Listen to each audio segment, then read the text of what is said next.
Good afternoon mga guys. Tapos na ating delivery.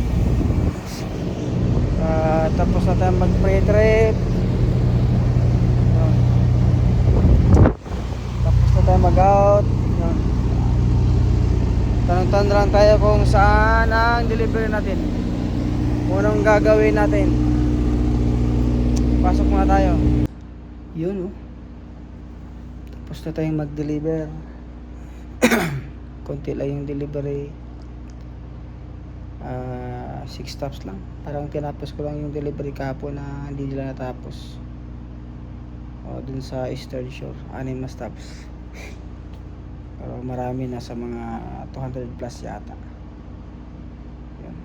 Tapos na yung trailer natin ay kailangan matanggal yan. Yan. Yung trailer na yan dun sa unahan. Yung tractor natin ay yan. Ito. Yun din. Yun yung tractor natin. Yun, tapos na tayo mag-deliver. Post-trip, maglinis. Nandyan na. Tinabi ko na yung mga yung trailer at saka yung tractor. Dito tayo sa loob ng parang cafeteria. Dito muna. Wala pa kasi yung visor. Antayin ko muna at magpapaalam ako na tapos na yung duty, baka pauwi na.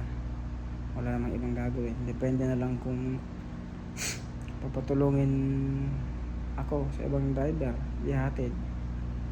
Kasi yung isang kasama ko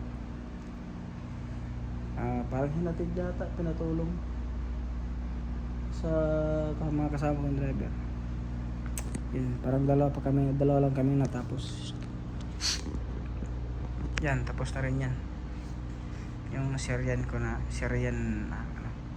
kasama ko. So, yun. That's it for today muna guys.